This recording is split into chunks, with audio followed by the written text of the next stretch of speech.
Assalamualaikum warahmatullahi wabarakatuh. Selamat sore, salam sejahtera bagi kita semua. Perkenalkan, nama saya Dr. Gigi Sintia Ayu Rahmawati, spesialis konservasi gigi. Nah, pada kesempatan kali ini saya akan sedikit sharing mengenai pentingnya merawat gigi dan mulut ketika berpuasa. Karena tanpa terasa sebentar lagi kita akan memasuki bulan Ramadan tentunya.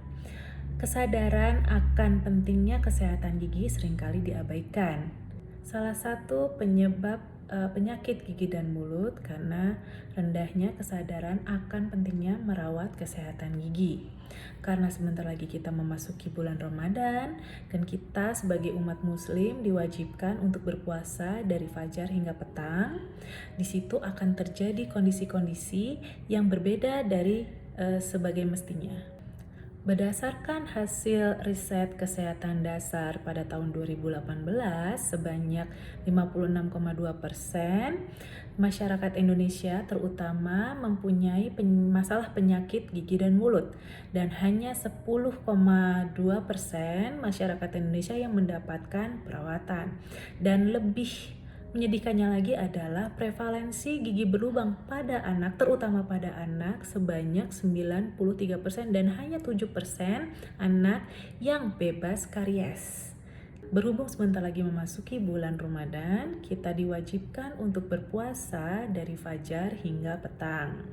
Nah, dengan begitu adanya perubahan pola makan dan minum selama berpuasa akan menyebabkan kondisi gigi yang berbeda juga dibandingkan dengan tidak berpuasa. Nah, kita perlu tahu masalah apa saja sih yang biasanya timbul ketika berpuasa. Tips and tricks saya akan sampaikan juga. Mari kita simak satu-satu. Masalah pertama yang paling sering terjadi ketika berpuasa yaitu bau mulut. Tapi sebenarnya bau mulut itu adalah kondisi yang normal ketika berpuasa. Apa sih yang menyebabkan bau mulut? Nah, bau mulut itu terjadi karena ketika kita berpuasa, kita minumnya sedikit, makannya sedikit, sehingga produksi air liur pun menjadi turun. Karena produksi air liur menjadi turun, koloni bakterinya bertambah.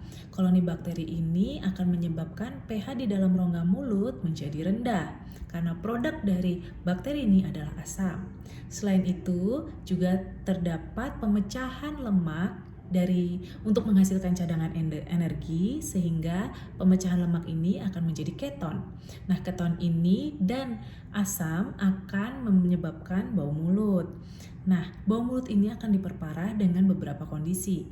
Misalnya penyakit sistemik atau kebiasaan yang buruk, misalnya seperti merokok atau memakan makanan yang mempunyai bau yang terlalu intens atau terlalu menyengat. Selain itu juga kebersihan mulut yang tidak baik.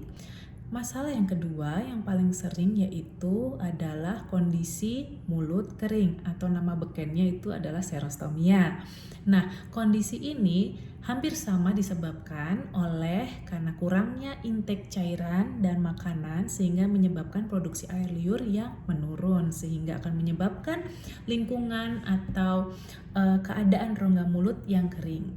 Kondisi serostomia ini dapat diperparah dengan adanya pola hidup yang tidak baik, misalnya seperti sering merokok atau dengan adanya penyakit sistemik, misalnya seperti diabetes atau hipertensi dan konsumsi obat yang menahun. Selain itu juga diperparah dengan tingkat kebersihan gigi yang kurang. Nah, masalah selanjutnya yang sering muncul ketika berpuasa yaitu penyakit gigi dan penyakit gusi. Penyakit gigi yang paling sering terjadi adalah gigi berlubang atau karies. Karies merupakan penyakit jaringan keras gigi yang biasanya dimulai dari lapisan terluar yaitu email, kemudian bisa menyebar ke lapisan yang di bawahnya yaitu dentin, kemudian bisa lebih dalam lagi yaitu pulpa yang berisi saraf. Proses terjadinya karies biasanya diawali oleh sisa makanan yang menempel pada permukaan gigi. Sisa makanan tersebut biasanya dalam bentuk gula sebagai nutrisi dari bakteri. Nah, bakteri ini akan menghasilkan asam, yaitu asam laktat yang dapat menyebabkan pH dalam rongga mulut menjadi turun. Apabila pH terus-menerus turun akan menyebabkan demineralisasi atau pelarutan bagian terluar dari gigi. Sehingga apabila terus-menerus berlangsung akan menyebabkan gigi menjadi lapuk atau menjadi lunak sehingga rusak akan semakin besar. Ketika berpuasa, kita mempunyai kebiasaan berbuka dan sahur dengan yang manis. Nah, ditambah lagi dengan sikat gigi yang tidak teratur plus kurangnya cairan yang dapat menyebabkan produksi air liur menjadi berkurang, hal-hal tersebut akan menjadikan kerusakan gigi menjadi semakin parah. Penyakit berikutnya adalah penyakit gusi atau bahasa bekennya yaitu gingivitis. Bentuk lanjutnya bisa jadi periodontitis. Nah, gingivitis ini biasanya dalam berupa gusi berdarah atau gusi bengkak, gigi goyang, sakit, atau warnanya sedikit memerah, atau malah justru kehitaman atau lebih lanjutnya kehitaman. Nah, hal ini bisa diperparah dengan adanya pola hidup yang tidak baik atau penyakit sistemik. Nah, ketika intake cairan itu kurang, maka akan terjadi penumpukan plak yang berlebih sehingga apabila tidak dibersihkan dengan baik itu dapat menyebabkan gingivitis. Nah, berikutnya adalah tips dan trik menjaga kebersihan gigi dan mulut ketika berpuasa. Yang paling pertama dan paling utama yaitu sikat gigi. Siapa di sini yang masih malas menyikat gigi? Padahal mudah loh, dilakukan cukup 2 kali sehari, sesudah sahur dan sebelum tidur. Sikat gigi yang baik dan benar itu cukup efektif untuk membersihkan plak-plak atau sisa-sisa makanan yang berada di dalam mulut. Selain itu perlu ditambahkan penggunaan flossing. Flossing itu juga penting dilakukan ketika sikat gigi itu tidak cukup efektif untuk membersihkan sisa-sisa atau daerah-daerah yang tidak dapat dicapai oleh sikat gigi. Nah, pembersihan lidah juga penting untuk dilakukan karena banyak sisa makanan yang tersangkut di permukaan lidah. Pembersihan lidah itu sendiri bisa dilakukan dengan menggunakan tongue scraper atau bagian belakang dari sikat gigi. Selanjutnya, penggunaan obat kumur tidak perlu dilakukan apabila keadaan rongga mulut kita normal. Penggunaan obat kumur dilakukan apabila kita mempunyai kondisi-kondisi mulut yang tidak normal dan itu harus dengan instruksi dari dokter. Selain itu, yang tidak kalah penting adalah konsumsi air minum. Cukup dengan 8 gelas sehari untuk memastikan tubuh kita terhidrasi dengan baik sehingga dapat menurunkan serostomia atau mulut kering yang disebabkan oleh produksi air liur yang berkurang ketika puasa.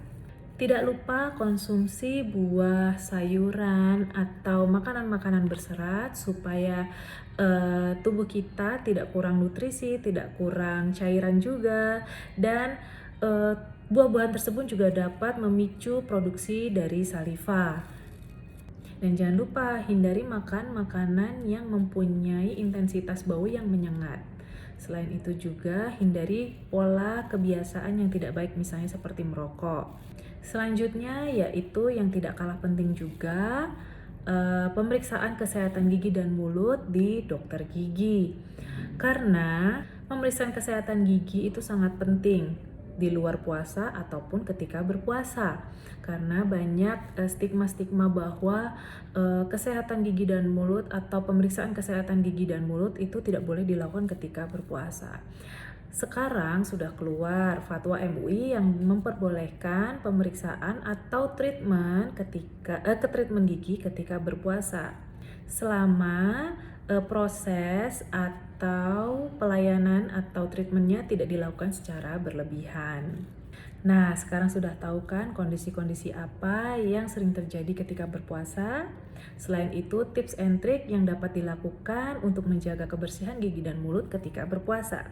Sebelum saya akhiri sharing kali ini, saya ingin sedikit berpantun. Jalan-jalan ke kota Bali, jangan lupa ke Sanggar Tari. Yuk periksakan gigi karena promo Ramadan telah menanti. Wassalamualaikum warahmatullahi wabarakatuh.